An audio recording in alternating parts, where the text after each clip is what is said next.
제가 인사를 하기 전에 제가 최근에 결혼식 사회를 보기로 한 커플이 있습니다. 전 사역지의 중등부 청년 교사들입니다. 사역할 때 너무나 많은 도움을 받아서 제가 사회 요청을 거절할 수가 없었는데요. 왜냐하면 이 중등부 교사들이, 청년 교사들이 그 어떤 사역을 하더라도 항상 일을 하고 있는 사람들이었기 때문입니다.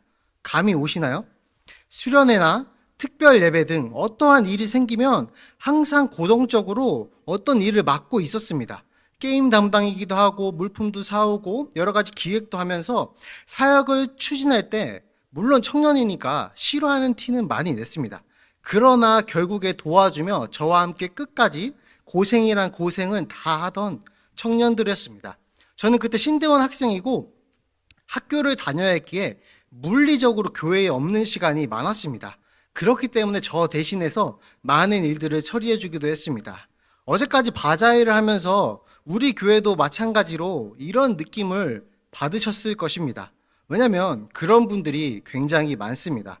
새벽부터 나와서 음식을 하시고, 제가 금철 끝나고 집에 가서, 저는 이제 집이 머니까 집에 가서 아주 단잠을 자고 일어났는데 새벽 5시 반에 교회 문이 열려 있다는 어플 알람을 받습니다. 그때부터 와서 고생을 하신 거죠. 남들 하기 어려워하시는, 땀을 한 바가지 흘려야 하는 어려운 일들에 선두에 나서서 하시는 분도 계셨고, 헌금으로 섬기는 분도 계셨고, 누구보다 기도로 열심으로 도왔던 분들도 계셨습니다. 분명히 누가 됐더라도 하기 싫은 일 중에 하나였을 텐데 다들 그 마음을 이기시고 섬겨주셨습니다. 제가 오늘 인사를 미룬 이유가 있었습니다. 이제 앞뒤 좌우 성도님들 보면서 이렇게 인사하시겠습니다. 당신이 그 사람입니다.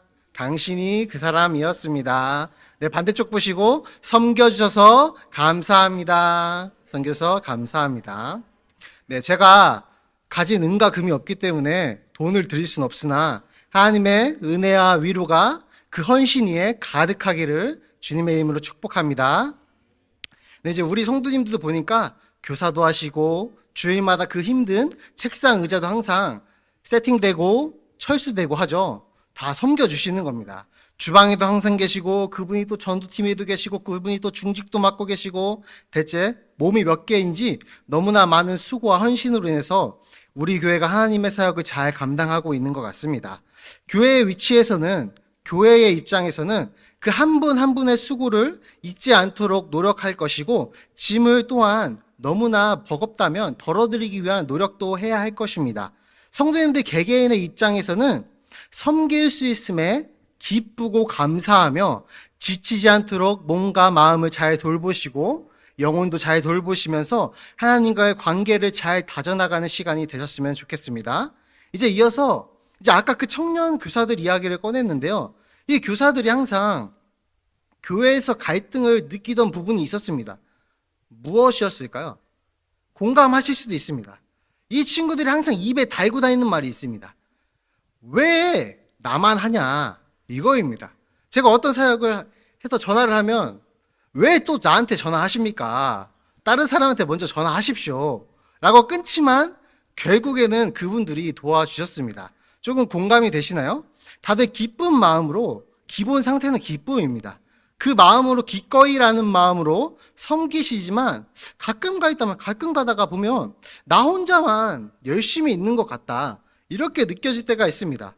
나는 우리 교회를 위해서 이렇게 헌신하고 섬기고 있는데 대체 저 사람은 뭘 하냐, 답답하게 느껴질 때가 찾아오기도 합니다. 근데 대부분의 성도님들, 이 한국의 성도님들로 한정짓겠습니다. 이 한국 교회의 성도님들은 이 갈등의 결론을 대부분 어떻게 내고 있을까요? 진짜 저는 좋은 방향이라고 생각합니다. 그것을 자기 탓으로 돌리는 경우가 굉장히 많습니다. 그러니까 너가 일을 안 해서 그래 라고 다른 사람을 탓하기보다 그 사람을 품지 못하는 나의 마음을 주님 용서하여 주시옵소서 라고 나의 마음을 돌아본다는 것이죠. 그게 우리의 대부분입니다. 좀 더 넓은 마음을 갖고자 노력하시고 덮어주시자 노력하시고 너무나 성숙한 모습이죠. 근데 분명하게 우리 개인적으로는 그런 노력을 해야 함과 동시에 균형을 맞춰야 하는 부분은 오히려 권면하는 것입니다. 어떤 권면일까요? 주저앉아 있는 사람에게 일어나서 당신에게 주어진 교회의 몸된 역할을 하셔야 합니다. 라고 권면을 해야 한다는 거죠. 여기서 이제 오해가 있을 수도 있어서 그 오해를 제거해 보겠습니다. 권면이라고 했습니다. 화풀이나 감정 쏟는 것 아닙니다. 분명히 구분해야 합니다. 타인의 마음을 헤아리거나 공감하지 않고 쏟아붓는 말들은 권면이 아니라 자신의 화풀이 정도에 불과합니다. 그런 말들을 우리는 구분해서 무너진 사람들을, 주저앉아 있는 사람들을 세우고 교회의 몸된 역할을 할 수 있도록 권면해야 하는 것입니다. 그렇다면 우리가 그런 두 가지의 균형을 가지고 가야 하는데 우리 마음에 한계가 올 때가 있다는 것입니다.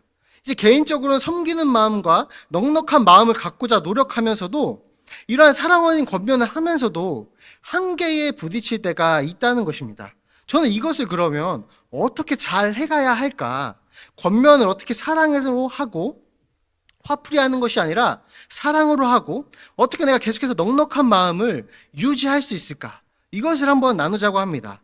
일단 교회 다니는 사람들, 우리 그리스도인들은 대부분 높은 확률로 착합니다. 동의하시나요? 대부분 인간적으로 봐도 착합니다. 저도 다른 다정하고 나이스하게 사람들을 대한다고 생각합니다. 근데 이제 걱정이 되는 한 부분이 있습니다. 아이가 곧 태어나면 과연 저의 이 평정을 유지할 수 있을지 심히 걱정이 됩니다. 왜냐하면 그게 정말 한계에 부딪히는 순간이라고 하더라고요. 저랑 제 아내는 연애 때부터 지금까지 싸운 적이 없습니다. 그래서 아이를 낳아도 싸우지 않을 거라 막연하게 생각은 하지만 정말 그 아이를 갖고 서로의 한계에 부딪힐 때, 서로의 민낯을 볼 때 과연 내가 잘 할 수 있을까라는 걱정이 드는 것이죠. 이게 제가 생각하는 한계입니다. 한계. 만약에 근데 이 한계를 생각하는 이유가 내가 성향상 타고난 성격상 다른 사람에게 선하게 대할 수 있고 넉넉하게 대할 수 있다고 생각하고 계셨더라면 이제 실망과 좌절을 할 때가 100% 오게 됩니다. 그러니까 쉽게 말하면 난 원래 착해서 남들에게 어느 정도는 착하게 대할 수 있어 라고 생각하는 것이 착각이라는 것이죠. 왜냐하면 인간은 아무리 착해봐야 한계가 있기 때문입니다. 아무리 착한 사람도 한계가 있습니다. 그래서 그런 말이 있잖아요.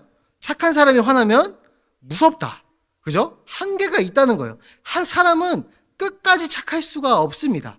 성향이 아무리 착해도 끝까지 착할 수는 없습니다. 한계가 유한한 인간이기 때문이죠. 그래서 우리는 접근 방법을 바꿔야 한다는 것이죠. 나는 원래 순종적인 사람이야로 접근한다면 교회에서 열심히 봉사하고 남을 섬기다가 어느 순간 한계를 맞이하고 현타가 오게 되는 것입니다. 교회에서 언제 갈등이 제일 많이 일어나나요? 이제 저의 짧은 경험상 갈등이 제일 많이 일어날 때는 큰 사역을 준비할 때입니다. 동의하시나요? 제가 전에 있던 부서에서도 가장 많이 싸웠을 때가 수련회 준비 기간이었습니다. 서로 일을 안 한다고 생각하는 거죠. 근데 제가 볼 때는 서로 맡은 일이 너무나 많기 때문에 서로가 하는 일을 잘 이해하지 못하고 날카로워져 있었던 것처럼 보였습니다. 이제 저도 모르게 큰 사역을 우리가 앞두고 있으면 신경이 날카롭게 서는 것이죠. 그래서 우리가 내가 착하고 선하게 행동하고 있다면 나름대로 그래도 그럭저럭 그리스도인으로 살고 있는 것 같다면 그 근거가 나의 타고난 성향이 아니라 성화라는 것에 두어야 합니다. 왜 그럴까요? 이거는 나의 성향과 아주 큰 차이가 있습니다. 성화는 하나님께서 하시기 때문에 한계가 없다라는 큰 차이점을 가지고 있습니다. 그 성화가 착실하게 우리 삶에서 이루어져야 우리는 좀 더 성숙하고 서로를 섬기면서 이타적으로 살면서 동시에 사랑을 담아서 권면을 실천할 수 있게 되는 것입니다. 오늘 본문은 이러한 성화가 된 사람들, 한계가 없는 하나님의 주권적인 성화의 과정에 있는 사람이 그 사람끼리의 관계가 얼마나 성숙할 수 있는지, 얼마나 아름다울 수 있는지 보여주는 장면이 나옵니다. 이타적인, 남을 살리려는 사람의 그 마음끼리 만난 삶이 얼마나 아름답고 그를 통해서 하나님의 일이 어떻게 아름답게 펼쳐나가는지 우리는 볼 수 있습니다. 우리 나오미는 어떤 사람인지 보았죠. 모든 것을 포기한 삶에서 하나님의 은혜를 경험하고 삶을 다시 살아갈 힘을 얻게 되었습니다. 그래서 아주 능숙한 장군처럼 변해서 의지를 가지고 룻에게 어떻게 보아스를 꼬셔야 할지, 행동해야 할지 전략을 짰죠. 그리고 룻은 지금 충실하게 그 지시들을 따르기 시작합니다. 오늘 본문이 그 내용입니다. 밤중에 여인이 타작마당으로 들어가는 것은 누가 봐도 위험하죠. 아주 위험한 일이었습니다. 이 당시에는 더욱이 위험한 일이었을 것입니다. 그러나 지금 룻은 그 명령을 실행하기 위해서 움직이는 것입니다. 주저하지 않고 움직입니다. 그 명령을 실행할 수 있는 키포인트는 무엇이었을까요? 무엇에 근거해서 이게 이루어질 거다라고 확신을 했을까요? 확률을 계산했을까요? 사실 조금 어려운 일들이잖아요. 오늘 성경에서는 그 힌트를 주고 있습니다. 7절에 보시면 보아스가 먹고 마시고 마음이 즐거워라고 표현됩니다. 나오미가 근거를 잡은 키포인트는 보아스가 먹고 마실 때까지 기다리라고 한 것입니다. 왜냐하면 이 즐거운 상태를 기대했다고 볼 수 있습니다. 그리고 이 보아스는 마음이 즐거운 상태로 타작마당에 공터 같은 곳에 눕게 됩니다. 근데 왜 보아스는 기분이 좋은데 왜 집에서 안 자고 타작마당 근처에 누웠을까요? 집에 가서 자야죠, 그죠? 근데 집에 안 가고 타작마당에서 잤단 말이에요? 이제 이거에 대한 해석도 여러 가지로 나뉩니다. 근데 제가 가장 타당하다고 생각하는 해석이 있습니다. 뭐냐면 우리가 지금 새벽 예배 때 무슨 본문을 나가고 있나요? 호세아, 그죠? 우리 호세아 나가고 있죠? 거기에 굉장히 타당한 이유가 있었습니다. 우리 같이 호세아서 9장 1절을 함께 읽어보겠습니다. 시작. 이스라엘아,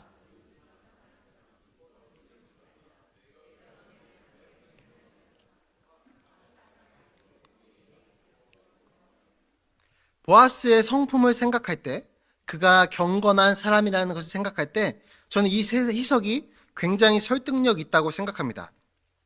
학자들은 타작의 시간상 집에 갈 수가 없었다고 해석하기도 합니다.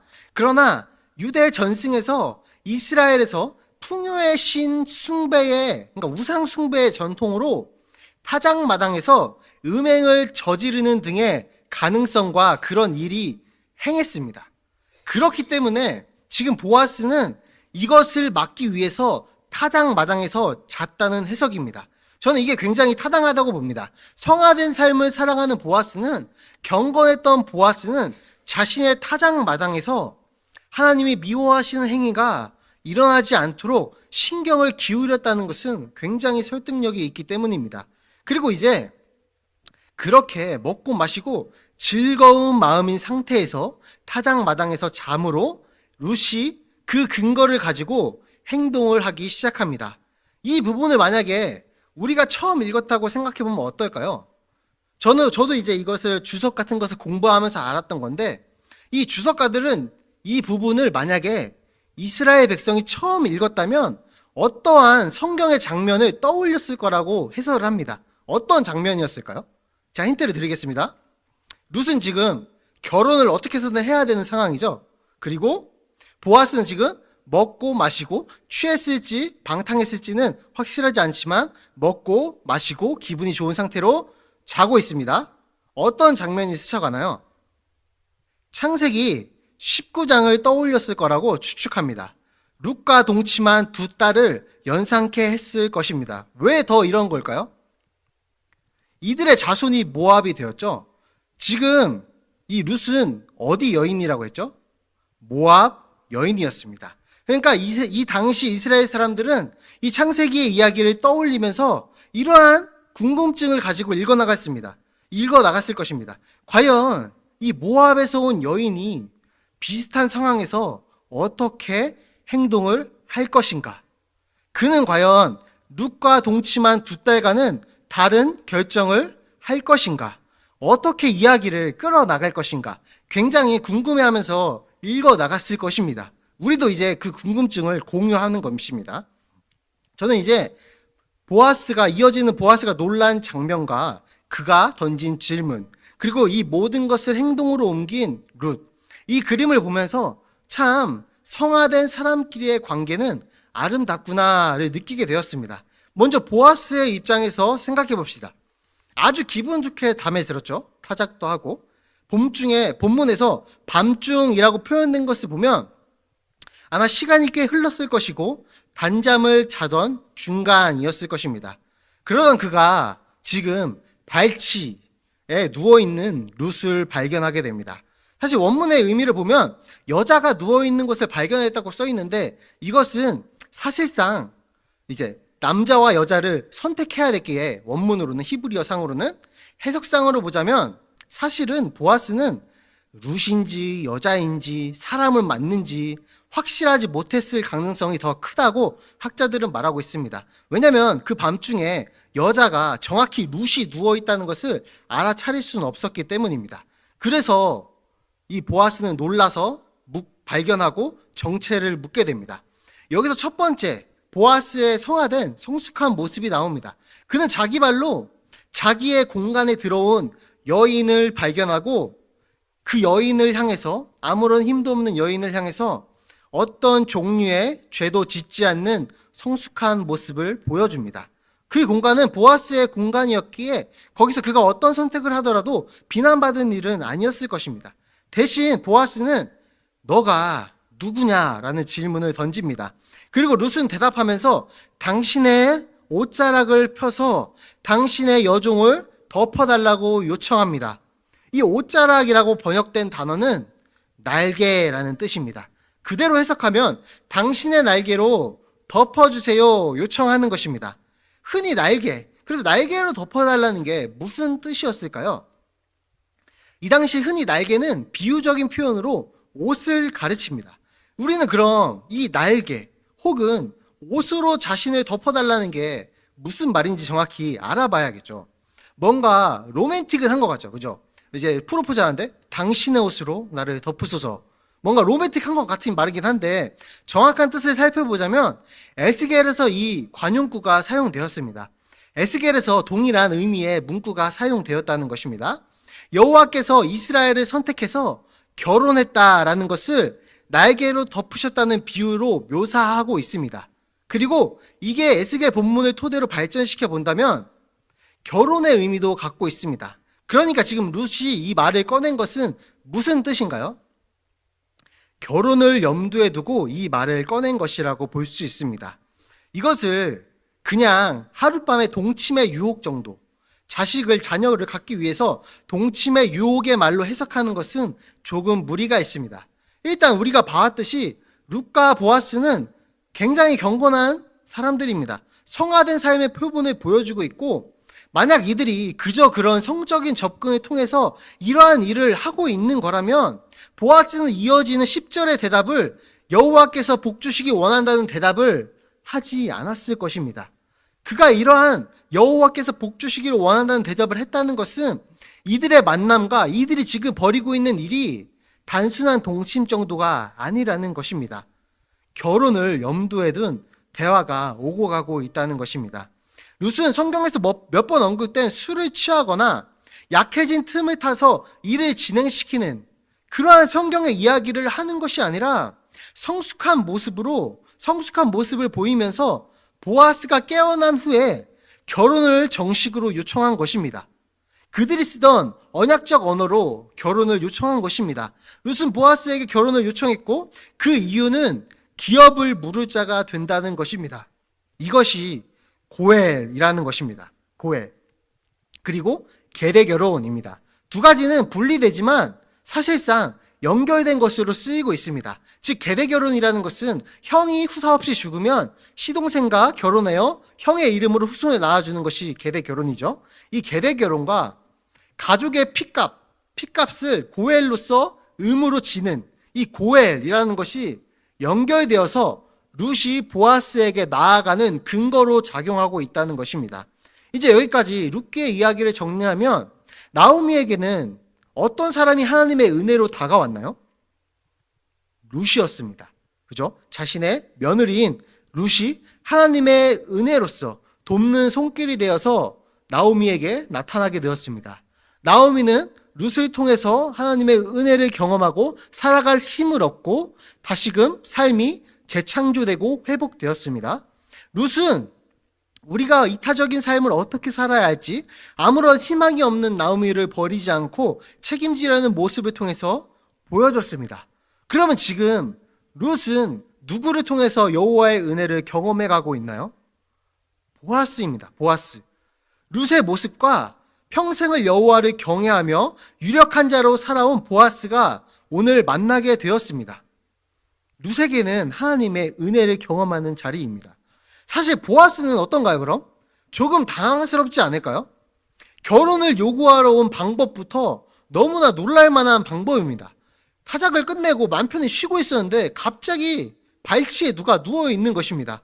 어쩌면 굉장히 무례할 수 있는 방법입니다. 은혜를 베풀었습니다. 이삭을 줍게 해줬습니다. 은혜를 베풀었더니 보따리를 내놓으라고 하는 것인가? 이렇게 생각할 수도 있습니다. 좋은 마음으로 베푼 우리의 선행이 나도 그리스도인이니까 이 정도의 선행은 베풀자라고 하면서 베푼 마음들이 격려와 감사로 돌아오는 것이 아니라 더 큰 욕으로 돌아오게 된 것입니다. 얼마 가지 않아서 내가 너그러운 마음을 가졌다고 생각한 그 모든 것들이 한계를 만나게 된 것입니다. 그러나 보아스는 그럼에도 불구하고 아주 성숙한 모습을 보여줍니다. 보아스의 유력함이라는, 보아스는 이 유력함은 사람 자체가 선해서 그런 것이 아니라 하나님의 은혜로 만들어진 선함이기 때문입니다. 그래서 보아스는 그것을 근거로 삼고 성숙한 모습으로 나아가게 됩니다. 하나님의 은혜로 만들어진 우리의 선한 능력은 우리 성격의 한계를 넘어버리는 것입니다. 다음에도 나누겠지만 지금 보아스는 기꺼이 고엘의 의무를 행하기로 결심합니다. 이 결심한 보아스의 결정은 성화의 과정을 겪으며 나아가는 우리에게 큰 방향성을 제시하는 것입니다. 우리가 설교 앞에서도 나눴듯이 보아스도 아니 왜 나한테만, 왜 하필 나에게 이걸 요구하지? 라는 의문을 품을 수 있지만 그것을 넘어서게 하는 포인트가 바로 성화라는 것입니다. 왜냐하면 성화의 근거는 내가 착한 정도가 아니라 타고난 마음의 넉넉함이 아니라 하나님이 적극적으로 주도한다는 이유를 갖고 있기 때문입니다. 근본이 다른 이유입니다. 성화는 하나님께서 시작하시는 것입니다. 분명히 그 과정에 우리가 해야 될 역할들이 있지만 그 시작은 하나님께서 주도적으로 끌고 가십니다. 그렇기 때문에 한계가 없다는 것입니다. 우리는 매일매일 한계에 부딪힙니다. 타인을 보면서 실망하기도 합니다. 나의 열심에 못 따라오는 타인을 보고 있으면 어쩔 땐 정말 답답하기도 합니다. 정말 같이 힘을 내서 달려가야 하는데, 그래 하나님의 사역들을 할 수 있는데 저 사람은 대체 왜, 도대체 뭐가 그렇게 힘들다고 주저앉아 있는 것인가? 답답할 때가 있다는 것입니다. 이거 점점 심해지면 이제는 나만 이렇게 열을 내서 뭐 하지? 이러한 후회들이 찾아오게 됩니다. 이 후회들은 점점 더 우리의 마음을 좀먹어가기 시작하면서 어디로 끌고 갈까요? 차가운 마음으로 끌고 갑니다. 그래, 내가 해봤자 무슨 의미가 있겠어. 저 사람 권면해도 소용없어. 그냥 포기하고 관심을 끊자. 이 교회 내가 열심을 내봤자 바뀌지 않아. 그냥 교회에서 가만히 있자. 차가운 마음으로 흘러간다는 것입니다.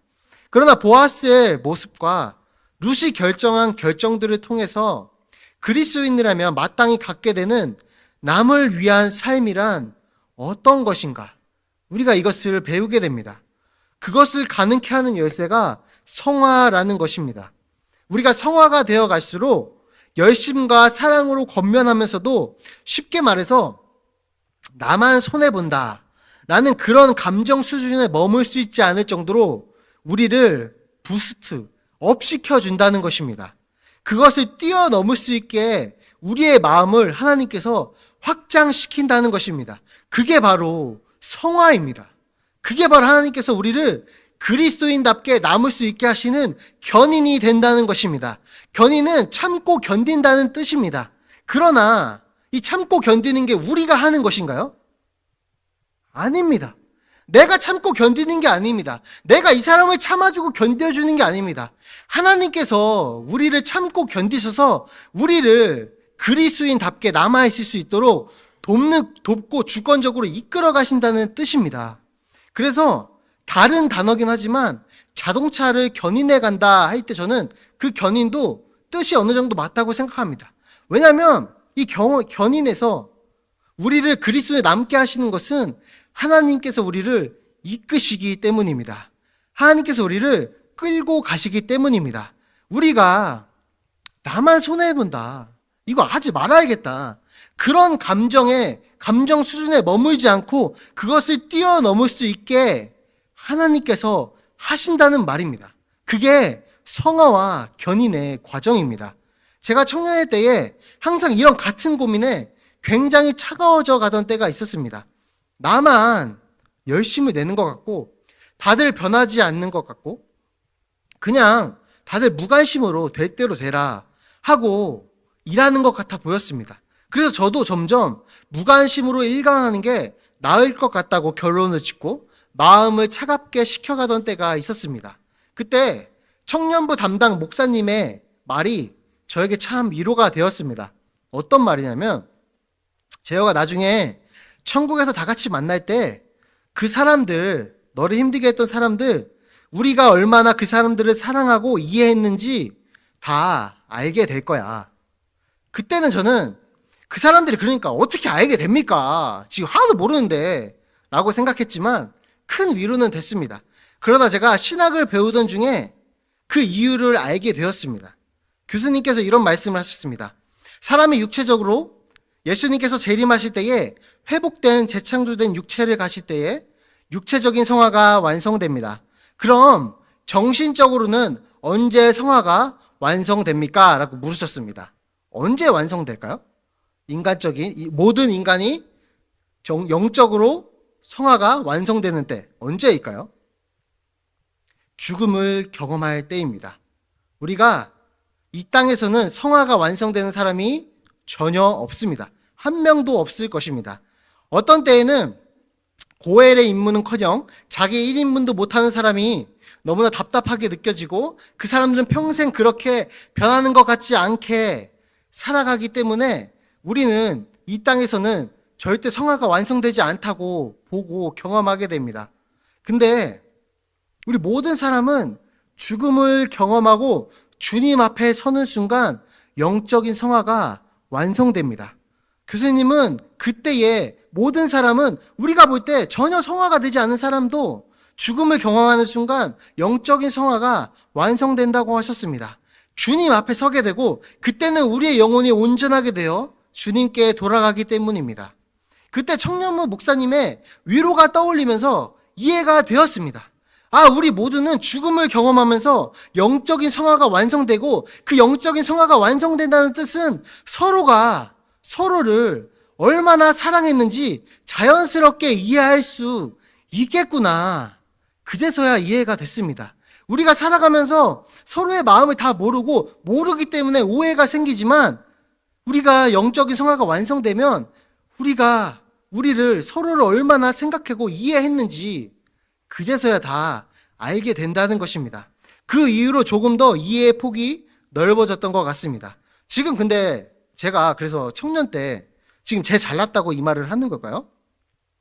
아닙니다. 제가 이때 더 큰 깨달음은 무엇이냐면 나도 내가 기다려준 것뿐만 아니라 누군가도 나를 참아주고 사랑해줬겠구나. 내가 청년부에서 나만 열심을 낸 게 아니었겠구나. 나만 열심히 한 게 아니라 오히려 그렇게 차가워져 가던 나를 참아준 사람들이 있었겠구나 하면서 그것을 못 봤던 제가 너무 부끄럽게 느껴졌습니다. 누군가는 지금 여러분들의 고엘의 의무를 기꺼이 담당했던 보아스처럼 여러분들을 품어주고 기다려주고 참아주고 있다는 것입니다. 물론 우리가 그 고엘의 임무도 하고 있겠죠. 우리는 그 마지막 날에 그 모든 사실을 잊지 않고 깨닫게 될 것입니다. 이것이 우리의 현재의 삶에서 실천해 나가는 것이, 이것을 우리 삶에서 펼쳐 나가는 것이 우리의 코이노니아입니다. 이스라엘은 고아의 신분에서 하나님의 도우심을 경험하면서 하나님이 고엘임을 경험적으로 깨달아 갔습니다.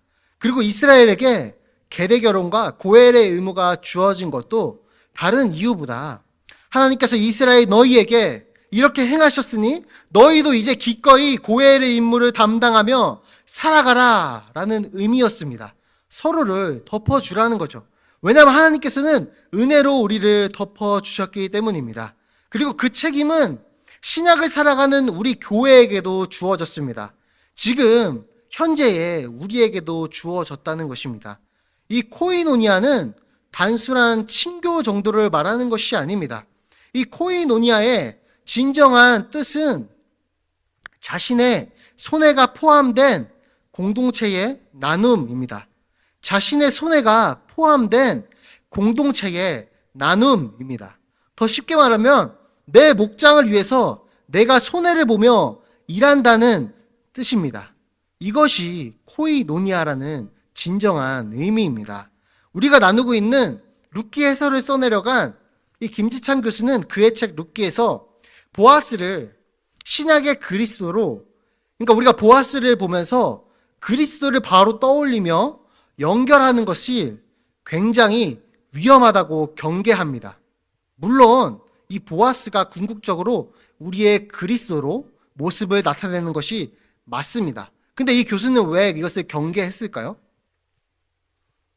이 보아스를 바로 그리스도와 연결한다면 우리 인간이 해야 되는 고엘의 의무를 잊어버리기 때문입니다. 이 본문의 의미는 그리스도를 우리의 고엘 삼아서 우리 삶에서 고엘 되시는 예수님을 찾다의 의미도 있지만 그 전에 고엘 같은 사람이 우리가 되어야 한다는 의미를 먼저 적용해야 합니다. 그 후에 그리스도로 연결해야 된다는 것이죠. 왜 우리가 먼저 고엘을 적용해야 할까요? 이 고엘의 의미를 신약 교회 안에서 실천하고 우리가 먼저 그 고엘과 이 계대 결혼의 은혜처럼 그것을 행하는 사람이 되어야 하는 이유는 뭘까요? 그것을 통해서 그리스도가 나타나는 시대가 신약이기 때문입니다. 우리의 행동을 통해서 예수님이 보여지는 시대가 이 시대이기 때문입니다. 우리가 행동한 모든 행동과 말을 통해서 예수님이 나타나는 시대가 지금이기 때문입니다. 우리가 가진 고엘의 의미를 신약의 교회 안에서 실천하고 그것을 통해서 그리스도가 나타나는 선한 그리스도인이 되어야 한다는 것입니다. 이것이 오늘 본문이 우리에게 말해주는 진정한 의미입니다. 우리는 지금 고엘로 살고 있나요? 아니면 주저앉아 있는 사람처럼 살고 있나요? 아니면 어떤 도움을 필요한 채 은혜를 찾아 헤매는 그 방황하는 사람처럼 살고 있나요? 저는 우리가 먼저 공동체 안에서 그 고엘의 은혜를 경험하기를 너무나 소원합니다. 그리고 그것이 멈추지 않기를 더욱더 소원합니다. 그걸 경험한 후에 우리 모두가 고엘이 되기를 주님의 이름으로 축복합니다.